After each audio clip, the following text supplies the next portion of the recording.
Welcome to Scanner School session number 111.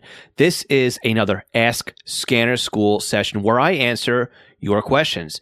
If this is your first time listening to Scanner School, let me say welcome. If it's your first time listening to an Ask Scanner School, you're in for a treat. So let's jump right into the questions right after this intro. Welcome to the Scanner School, a podcast dedicated to the scanner radio hobby. Class is about to begin. Here is your host, Phil Lichtenberger. All right, welcome to Scanner School. My name is Phil Lichtenberger. My amateur call sign is W2LIE, and this podcast is here to teach you everything you need to know about the scanner radio hobby, which is what we are doing today. This is an Ask Scanner School session where I answer your questions. And there's a couple of different ways where you can submit your questions. You can do so by going to scannerschool.com/ask. And you'll find three ways there. The first way is if you can just simply email me your question. It's a little contact form right in there, and you can submit your questions.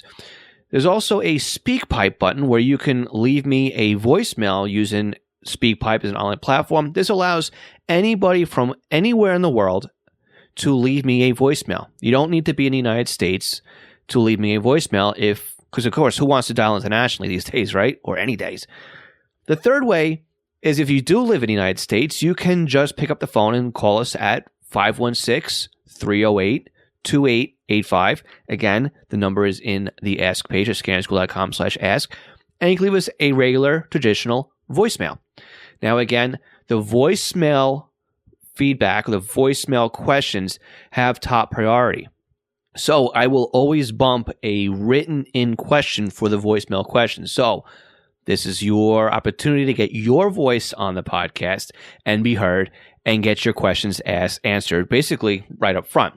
Now, to raise the stakes just a little bit more, if you happen to ask me a question on SpeakPipe or using our local 516 number, you'll be in a running for a free tutoring session, also known as a consulting call.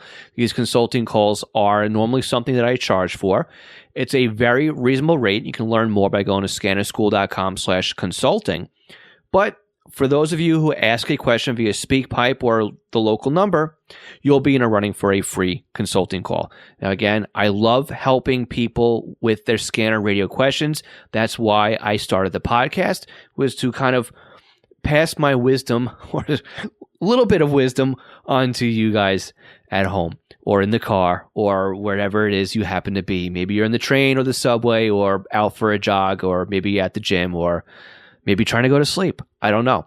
So with that, let us jump into the very first question of the month. All right, our first question comes from Brad Denham, amateur call KF6PSL, and he writes, "Love the podcast and have since day one. I used to have a Channel Master Montana 5094A. This is well before AntennaCraft came out with their ST2. On my roof here in Ontario County, New York, back when I used to ride the ambulance. He was with VAC and New York State licensed EMT. I used it and my trusty SR925 scanner to monitor the surrounding EMS dispatch and fire frequencies, etc. It worked great, and now 25 years later, I like to replace it with another rooftop scanner antenna for my ham shack and use it with my legacy scanners and my 2-year-old BCD 436 HP. So question one, now it's a multi-part question here. Question one, what is the hot broadband base station antenna on the market here in 2019? Well, he asked this question back in November, and I'm just answering it now in February, so you can see how the email questions are kind of backlogged here. So again, a discone with the top center aerial to pull in the VHF low band? Question two, what about a top performing mobile scanner antenna?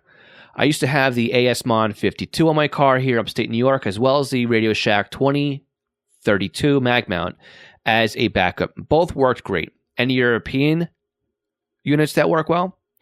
Any positive feedback on the Diamond D22 mobile antenna? That's a discone mag mount antenna. Now, question three, seeing the 5049A is out of production, and even though he asked MFJ to replicate the ST2 then sell it, has anyone built themselves their own version of the ST2, aka the 94A that includes 800 megahertz. Again, thanks and keep up the great work, Brad, who I guess is now in Sandy, Utah, must have been a transplant. So first of all, Brad, thank you so much for the comments and the feedback on the podcast. I'm glad that you are enjoying the podcast. So let's jump right here into question 1. What is the hot broadband base station antenna for the market here this year? A disc cone. That is correct. I am a fan of disc cones, and I've tried several different types of antenna. I always seem to go back to the disc cone. I have the old Radio Shack disc cone antenna right now in my attic space. I have another one that I'm getting ready to put on the back of my garage. And I had the ST2 until it blew apart. And right now I've got the Austin Ferret on the house. And I cannot stand the Austin Ferret, and I kind of wish I had it gone by now. It's going to be replaced by the Diamond D130NJ. That is my disc cone of choice right now, and it's what I recommend. It's a wide receiver. It does have the center VHF whip on it, so you will get down to low band. And again, you can use it to transmit on the typical hand bands that disc cones like to transmit on. That includes 6 meters, 2 meters, 440. I want to say 220. Not sure about that one. And, it works really well all over the bands. So let me just also say that your needs may change based on what it is. So, I do have, like I said, I have the Austin Ferret on the roof of my house, and I can't wait to take it down. It's just, to me, it's just a monument to failure. It does not work nearly as well as anything else happened to work, and I'm very disappointed with that antenna. What I can tell you, though, is if I do swap over to my dual band ham antenna, which has gain on VHF and UHF, I can hear much further. That is expected because you have gain on the amateur radio antenna. And just for reference, I'm using a Diamond, was it the N200 or something 200 XA or X200 NA maybe is what the model number is on that one. And of course, because you have some gain in VHF and UHF, it works really great on those bands. 800 low band, not so well, because that's not what the antenna is tuned for. So again, if you're looking for general coverage, definitely go for a disc cone antenna. Again, there's no gain in disc cone antennas. There's no gain in the ST2. There's no gain on this Austin Ferret. In fact, I think there's some minus gain on there.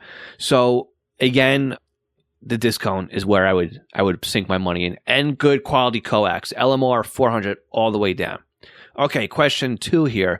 What about the top performing mobile scanner antenna? So I have used the v17, which is a mag mount antenna on my car. Again, that's 2 meters and 70 centimeters. It works well, again, in that area. Now, I've also used a dual band antenna. I believe it's the SG7500A, I think is pretty much what I had on the back of my car for a while here. And that one, again, has got some really nice gain. It works really well in 2 meters and 70 centimeters. The problem, though, with what you're talking about, though, with a disc cone antenna. In fact, even Whistler makes a couple of nice models now too. The disc cone antenna for the car, you got a lot of wind loading on there, and I really wouldn't be driving around with that antenna on the car. In fact, if you even look at Whistler's antennas, they definitely don't recommend driving around with this. So if you want to check out a couple of antennas, I would definitely recommend going to Whistler. So if you go to whistlergroup.com and click on product accessories, you'll see radio scanners as accessories. And then you'll see a couple of antennas, all right? So you have a couple of set-top antennas, and then you've got the mobile or home unit antennas here. You've got the desktop multiband scanner antenna, which is a mag-mounted disc cone antenna. Don't know, again, like I said, I wouldn't recommend using that at all on your car, and neither does Whistler. They've also got the WMM 460 for about $35. This is a mobile desktop scanner antenna multiband, and it has basically it looks like a stainless steel or some sort of metal disc, and off that disc you've got 4 antennas that are sticking up off of that. Very interesting design that they've come up with that one. And then on the lower side, they've got a mag mount antenna, WMM 160. It's $19.99. It's basically just a straight whip antenna with a 2 loading coils in it. And again, this will do the typical scanner radio bands as well. I haven't yet evaluated these, but I have seen some feedback on them. So I'm gonna say, give them a shot and see what you can come up with on that one. Now, I did order the Spectrum Force wide band antenna with mag mount from Scanner Master. Again, this is a $20 antenna, and this works really well too. It looks very, very similar to the last Whistler antenna that I had recommended. So again, for $20, I would definitely say give it a shot and see how well it works for you. That Radio Shack one, that thing worked really, really well. Again, one of those hidden gems, I think, when it came to the Radio Shack line that really would have been nice to have somebody else continue with. But it looks like Whistler is making their own antennas. Again, the Spectrum Forces are great as well. And then finally, a third question. Seeing that the 5049A is out of production, has anyone built themselves their own version of the ST2 5094A that includes 800? I have not seen one, if anybody has built that. But if anybody has, go ahead and leave a comment to this podcast on our website, scannerschool.com/session111, or you could do so over in the Facebook group at scannerschool.com/Facebook group. This is where we know you've built one and how well it works. But again, the ST2 is a great antenna until it would blow apart in a heavy storm. So unfortunately, that's how I lost mine. But I've seen them just completely disintegrate. In fact, not even mine, but one on a commercial building. I put one up on the roof there too, and there was nothing left but the mast. So we traced the coax and this must have been where the antenna was. So again, Brad, thank you so much for your questions, and hopefully I've answered them to your satisfaction. Okay, our next question comes in from Jason Bennett. Amateur call sign N2JIB. He says, could you please tell me and make available in the resources section the specific brand of SDR dongles you have, and if possible, a link to the bundle you spoke about with the antennas on Amazon? Yeah, I really need to update my resources page, Jason. Thank you for reminding me about that page. It had every good intention when I started building the website, and it seems that it is definitely getting a little dusty over there. So I will certainly be adding that over there as well. So the SDR that I'm using is the Newelec SDR dongle. And what I will do is, if you go to scannerschool.com/Newelec, now that's Nooelec, Newelec. That'll take you over to the Amazon page where you can purchase the Newelec dongle with the antenna bundle. So the current price on that antenna and bundle is $29.95 from Amazon, and it is what I've been using. I love them. I have a couple of them here. When I say a couple, it is, I'd say half a dozen to start right now. So it's my go-to SDR at this point, especially for the price. It comes with the antennas, and they work really, really well. So again, very small profile. They have a nice aluminum shell on them, so they kind of dissipate the heat a little bit. They don't drift. I've only seen a couple of them out in the wild that really have an issue with the offset having a problem, but they are great, and I recommend them. And again, you go to scannerschool.com/Newelec. That's Nooelec. That's November, Oscar, Echo, Lima, Echo, Charlie. And thank you so much, Jason, for reminding me about the resources page. I'll be sure to get that cleaned up shortly. Okay, this question comes in from Ed. Now, Ed actually used the secret fourth way to get in contact with me. When you sign up for our email list over at Scanner School, I email you. Again, it's a little automated, but I do like to greet you and say it's nice to meet you, and give you a little bit of a couple of links and whatnot. But when you do ask me a question there, I do respond. And here I am responding to Ed's question. He says, hi, I'm just getting back into the scanner field, and I was wondering how much the police frequencies is encrypted in my area. I live in Chandler, Arizona. What will I be able to hear here? So let's take a look and go and first find out where Chandler, Arizona is. So with a quick Google search, I see that Chandler, Arizona is in, and I'm going to butcher this, Maricopa County in Arizona. So we're going to jump over now to the radio reference database. We're going to go into the U.S. section, Arizona, Maricopa, and let's take a look. So we are looking at, let's see, Maricopa's got emergency management, sheriff's office. You've got the American Medical Responses. You got a couple of Buckeye Chandler. Looks like you've got Police Explorers, conventional, non-encrypted. You guys are also on the Regional Wireless Cooperative, the RWC Project 25 Phase 2 system.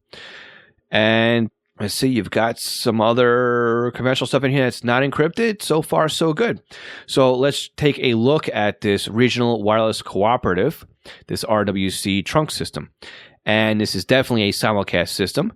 And it looks like, we've got quite a bit of encryption on here.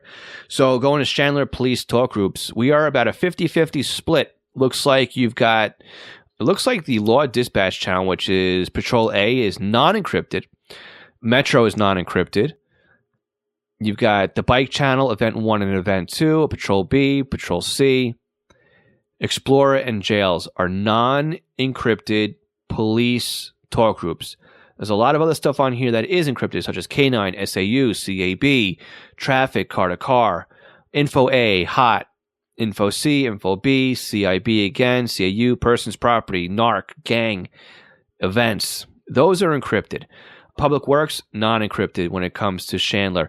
So it looks like, you could still at least listen to quite a bit of stuff on here. It looks like Maricopa Police, the city, is actually non-encrypted. Non-encrypted also on the EOC as well for the county. So I would say a good bet is there's enough out there to still listen to. I wouldn't let the little bit of encryption hold you back from buying a scanner. Again, you're going to need something that is P25 Phase 2 capable. And looking at the size of the system, you may run into issues with simulcast. Your money may always vary when it comes to something like this. So at least a 325 P2, 996 P2, the 436, the 536 will get you your Phase 2 stuff. The TRX1, TRX2, not to leave the Whistler camp out of the mix here. But if you do have any issues with simulcast, you'll be looking at the SDS 100 or the SDS 200, which are pretty much top-line antennas. And we'll put links to all this stuff in the session notes as well at scannerschool.com/session111. All right, on the other side of this quick break, we're going to get into the voicemail questions that have been coming in. Again, one of them just came in this week, and we're getting to them right now. So again, if you have to ask me a question, scannerschool.com/ask, and I strongly recommend doing SpeakPipe or a local number. We'll be right back after these messages. This session of Scanner School is sponsored by East Coast Pagers. Now, East Coast Pagers is one of my online companies, and we are a Unication, Apollo, and Swiss phone dealers serving the North American market. Now, if you're looking for a personal use pager or one for your department, we can get you a quote at the very best prices. So why does a company like East Coast Pagers support Scanner School? I think that every scanner radio user should at least put one pager in their collection of radios. The reason why is very simple. It frees up your scanner to just do scanning, and then you have one radio that's dedicated to your local fire activity. Now, with a pager, you can have voice storage. You can do tone outs. You can keep it silent. You can go back the next day and listen to what you've missed overnight. It's more than you can do with an out-of-the-box scanner. And with today's pagers having multiple frequencies and even having multiple channels in a scan list, like the Unication G1 can do 8 channels in a scan list. It has 64 memory channels, and out of the box, it comes with 11 minutes of stored voice and a desktop charger. The G2s to G5s, they do P25 Phase 1 and Phase 2 in simulcast environments with stored voice, paging on conventional and P25. Oh, and they're upgradable too to DMR Type 1 and Type 2. They are more rugged than today's consumer-based scanners. And with a pager like a Swiss phone S-Quad, you won't even realize you're wearing one. It'll help keep you informed as to what's going on in your neighborhood. So again, eastcoastpagers.com or contact me directly, Phil at eastcoastpagers.com. Do you have a new scanner? You're having problems understanding how it works? Maybe you're new to the entire Home Patrol database of programming and you can't figure out Sentinel. Did you get a new SDR and you're trying to figure out how to install it? Or you want to learn how to use Unitrunker, DSD+, maybe set up a PieAware, or even just make some changes and you don't understand how this system and the equipment works? The podcast might be great for you, but maybe you need a little bit more of one-on-one help with setting something up. I'm available to do just that with you with our private tutoring sessions. You can book me online by going to scannerschool.com/consulting for a 1-hour session. And it's great because we can actually share computer screens remotely, and I can guide you through step by step as if I was sitting right next to you. So again, book me for an hour at scannerschool.com/consulting for your scanner radio one-on-one tutoring session. National Communications Magazine is your personal library of scanner, CB, GMRS, FRS, MURS, and two-way radio articles written by the best minds in the business over the past 3 decades. Your Natcom personal online access account allows you to download the newest issues of America's Hobby Radio magazine, as well as back issues too. So visit natcommag.com to download your free sample issues and sign up today. That's natcommag.com for National Communications Magazine. Did you know you can help support Scanner School without it costing you any additional money? There's several ways you could do so. One of them is just by sharing the show. If you post a podcast session you've enjoyed on your Facebook page, share it on Twitter, or retweet our stuff, that's a great way to help promote the podcast. Another way to do so is by going to scannerschool.com/support and clicking on one of the banners in there that helps support the podcast. One of them is Amazon. If you click on our Amazon link and you make a purchase from our link, it doesn't cost you anything, but we earn a commission on that sale. If you're looking for software, we've got a great resource for you, Butel software. I've been using Butel for years. Love their software, and I continue to buy their software today. And you can go directly to the website by going to scannerschool.com/Butel or by scannerschool.com/support. Now, again, it doesn't cost you anything extra if you're going to go ahead and buy that software and by using our link. Another method we have is by going to ScannerMaster. I love ScannerMaster. They've been getting my business for years when it comes to scanner radios and accessories. Now, again, if you use our link on our website and you go make a purchase at ScannerMaster, we make a commission off that sale. But again, it doesn't cost you anything to help support us using that method. Now, for those of you that want to contribute a little bit more directly, we have a couple ways you could do so. You can donate one time by using our PayPal link. But you can also become a Patreon supporter. By becoming a Patreon supporter, it gives you benefits for supporting our podcasts and channels and everything else. At the $1 a month level, it's a great way of saying thank you. At the $3 a month level, you will get the podcast early. As soon as the podcast is ready to be published, you'll get it in your own private podcast feed. Now, at the $5 a month level, not only do you get the $3 a month benefits, but you also get a Squelchy sticker pack. Now, Squelchy is our little radio cartoon character that represents Scanner School. Not only do you get the stickers, but you also get a special monthly Q&A session that follows the general Q&A session I do on YouTube and Facebook, just for you guys, just to help you out. So again, you can help support us on Patreon by going to scannerschool.com/support. And I want to thank the following continuing Patreon supporters: Craig Harper, Dan, Glenn Blum, Glenn Bryden, Guy Lee, Irvin Thibodeau, James Felling, Jeff Block, John Goldenberg, Ken Newberry, Kenneth Fowler, M.T. Bono, Mark Beebe, Raymond Hill, Ronnie Bach, Sal Marandola, Scott Vorder, Signals Everywhere, Stephen Sheffield, Todd Glendy, and William R. Cand. Now, again, the $5 a month is our best valued tier, and if the Patreon takes their cut, that's like giving us $1 a week for the benefit of not only getting the podcast early and also getting your own private Patreon supporter live Q&A video session. So again, scannerschool.com/support. Hello, I have a question for Scanner School. It's my first time asking a question. This is Ken Fowler. My local county is a Harris P25 800 megahertz trunk. I'm using a BCD 436 and 536. All of the frequencies on this system are labeled as control channels. The 436 and 536 suffer from a control channel lock delay, unlike a neighboring county who uses a Motorola 700 megahertz trunk. Can you provide any feedback on how to get around this, or any hints or tricks? Thank you. Kenneth, thank you so much for asking your question on Scanner School, and welcome. You've done it. You are the first person to actually give me a question where you have stumped me. I wish I had a really good answer for you, but I don't. I have some suggestions, but I don't know if any are going to work out for you.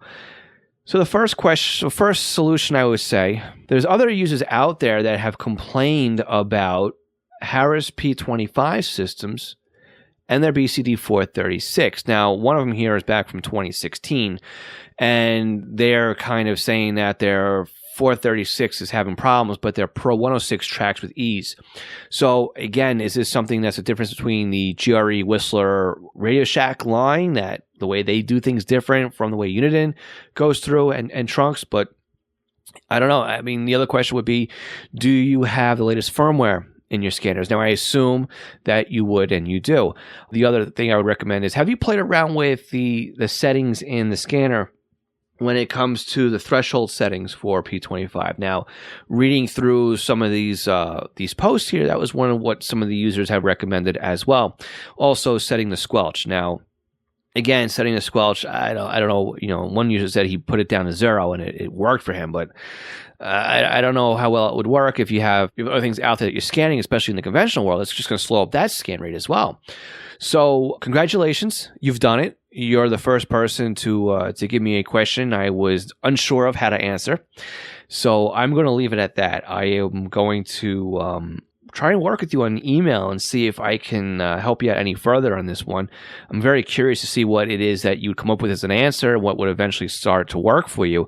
Unfortunately, I don't have a system up here I can play around with out here at the moment, and it's interesting to say the least. So with that, I'm going to say best of luck. I really feel bad. I don't have an answer for you on this one, and I wish I did. I really wish I had something concrete to give you to help you out with. But what we'll do is we'll put a link to that radio reference post. I'm sure you've already been Googling this. I'm sure you've already been reference looking for it. But it might just pay just to ask the group, again, scannerschool.com/Facebook group, or over at scannerschool.club. See if anybody else is in your area that have it working. Also, radio reference would be a good resource for you, just to see, get in your local area and see if anybody else is having a problem with your local system, and to see if maybe somebody else has a solution. I really do apologize for not having a good answer for you, but it was bound to happen. Somebody was bound to ask me a question sooner or later. I mean, it took 17 episodes to get here, so just proves I'm not perfect either, and I do have stuff to learn. So if you have a solution, I'd love to hear it, and I'll check back in with you. So Kenneth, thank you so much for asking your question, and I really wish I had an answer for you. Yes, my name is Michael. I have a BCD 536 HP. I have there's a Next Edge channel that I have. It's on 9600 baud, and when I try to analyze it, I get S and the word, the S, the Q, and the A. I get system ID and system ID number. There's no signal there, but I know it's an active frequency. Anyway, you can help me out here. The DMR 4800, P25, phase 1 and 2, conventional frequencies are all coming through good. This one Next Edge, and I know it's active, but it's not encrypted. Thanks. Appreciate it. Hey, Michael, great question, and thank you for submitting your question via our local 516 number. So NXDN, this one is it's an interesting type of trunking here. So it's not like P25. It's not like EDAX. It's not like the old typical Motorola systems. This is kind of something that can go one way or the other, right? It can either be conventional. It can be simplex, right, through repeaters.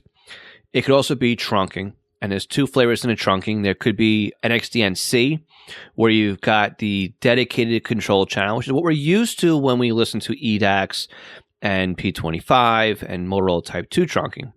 And you can also have NXDN Type D, which has no dedicated control channel. All right. So think LTR.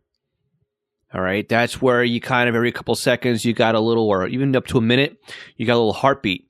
And then you may hear a little bit of data noise when that rest channel tells the system or tells the radios what to do. So this might be what you're experiencing on the trunk system, or assuming now is a trunk system that you're trying to monitor. I don't know if it's conventional or if it's a part of a trunk system that you're trying to monitor this frequency. So you may expect, because you're hearing the NXDN digital noise on the frequency, but you don't actually hear anything, you might just be picking up the control channels traffic, and the voice stuff is all on another frequency. So these are the kind of things you might have to dig into and start looking.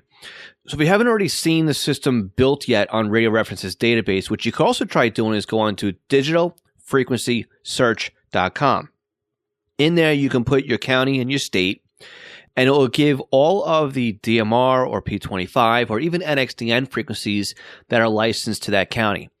see what other frequencies are out there. What I would suggest doing is if you have a second radio that you're able to monitor that control channel and just see if you can hear the data bursts go out over it, and then scan the other frequencies that are part of that license or registration, and see if you could pick out that, okay, every time I hear a data noise on this frequency here, I'm also now seeing that I've got voice activity on other frequencies or this other same frequency. Something really good to try around with this too is by using DSD plus Fastlane.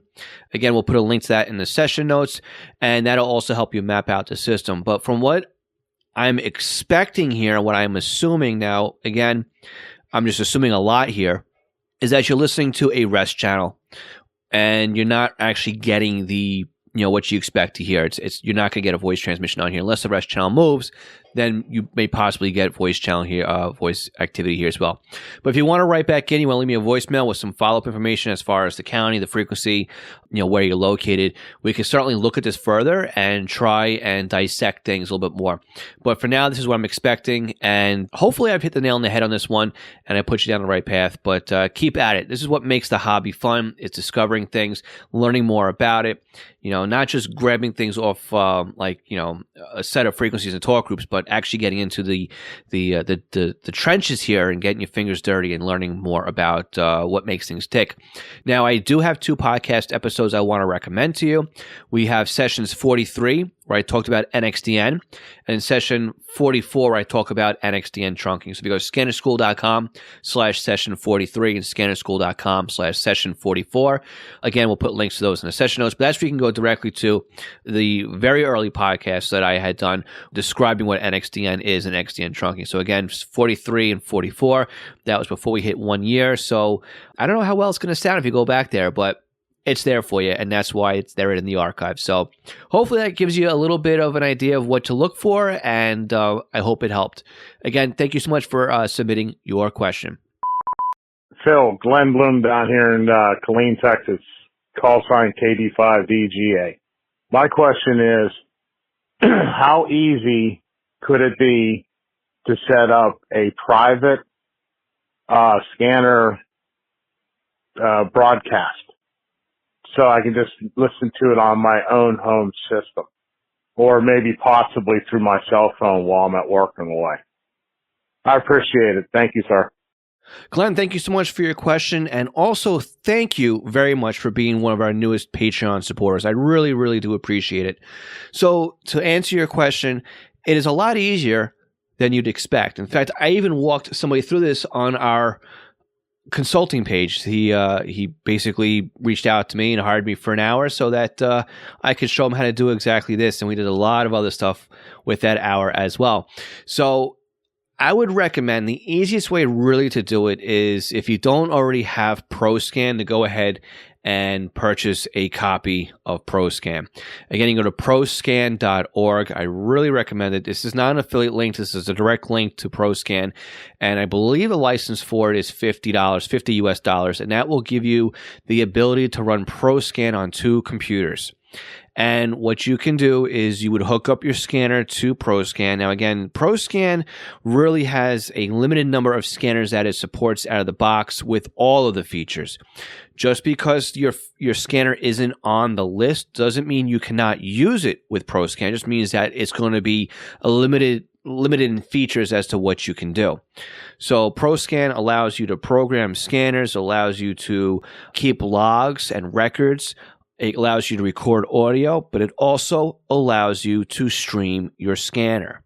Now, out of the box, ProScan supports the Uniden BCT15, the BCT15X, the BC250D, the BC296D, the BR330T. I love that radio, by the way. The BCD346XT, the 346XTC, the BCD325P2, the BCD396T, the BCD396XT, the BCD436, and the 536.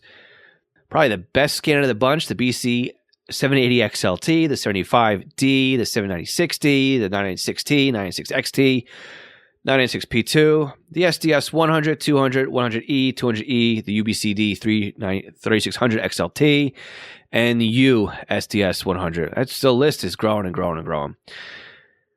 As of today's date, ProScan version 16.0 is out. And of course, you can go and get a free trial for a free 30-day trial. And also, there's a stripped down version that's also available for you to download as well.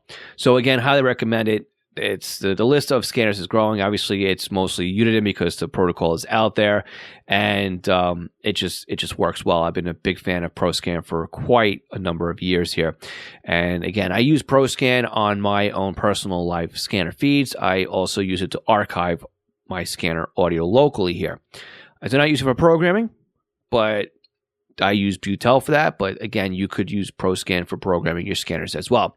So what you would do in ProScan, you would actually first, if you're using one of these scanners, you would set it up with the connection and set the COM port and the baud rate and the scanner model.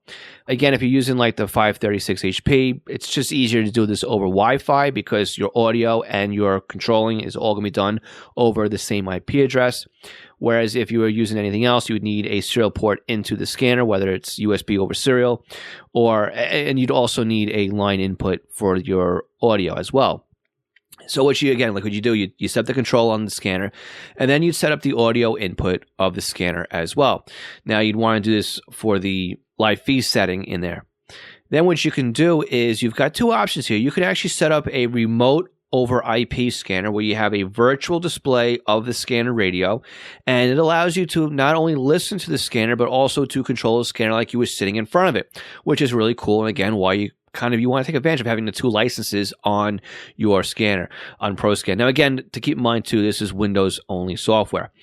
So what ends up happening now is you have the ability to be remote, listen to your scanner in near real time, and also control it like you were sitting in front of it. Now you can also set up your own live scanner feed. And the nice thing about this is it's a completely separate tab, so you can set it up separately and independently from the remote over IP. And again, it's about 30 to 40 second delay in this, but you'll get a you'll get an actual web page, not a virtual web page. You'll get an actual web page that will display an image of the scanner. You would then click on the live feed button, and that would then bring in the audio. So you can run this privately on your own local LAN, and you would just connect to it as if it was a remote PC on your LAN.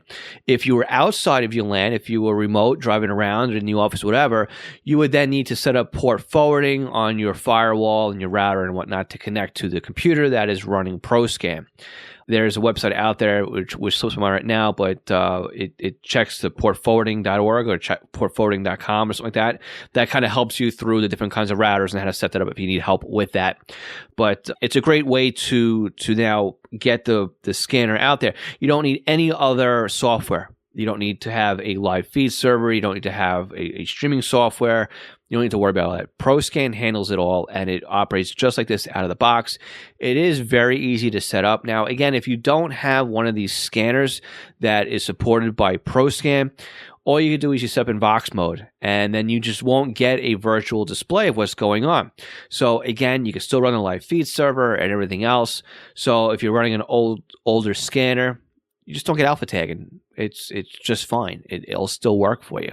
So again, highly recommend it. Give it a trial. I really, there are other ways to do it, but they're a little more cumbersome to set up. And I will be going into how to do that in other podcasts coming up as well. One of them being Zello has been a very popular way of doing that as well. It's kind of a push-to-talk app on your cell phone, but many are using that for their live feeds as well. So we'll touch in on that as well. So again, this was a very short answer on this one, but it doesn't really require much more information than that. So again, if you need help with it, let me know.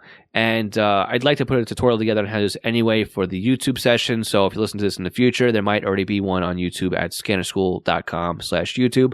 But if you listen to this in the near future, yeah, that may not be there just quite yet. So before we leave, I also remind you that we're going to pick a winner to see who has won this month's tutorial session. I also remind you, though, before we split, that tonight, if you listen to this live, if you listen to this the day it comes out, I'll be doing our Facebook and YouTube live session. So bring your questions tonight as well, and check our YouTube channel and our Facebook page to see the exact time in your local area that we will be live and answering your question. So let's find out now who wins the free tutoring session. All right, I have put 3 names into my Google Sheets here, and I'm going to hit the random number, and it looks like, Glenn, you are the winner. Number 3, Glenn, you have won the free consulting or free tutoring call. So if this is something, if the live feed is something that you want to go through, I will be more than happy to work on a remote share session with you and help you set it up. So by the end of the call, we will be off and running, and you'll have your live feed up and going. So with that, I want to thank everybody who has asked their question this month. Again, scannerschool.com/ask. We are still looking for questions for next month's Ask Scanner School, and we'll continue to do this as long as questions keep coming in. Hopefully nobody else stumps me, but it may happen. So again, Scanner School is copyright 2020, Monitor Long Island, Inc. My name is Phil Lichtenberger, and this podcast is here to teach you everything you need to know about the scanner radio hobby. Again, thank you so much for being there, and we will catch you all again next week. 73 for 1.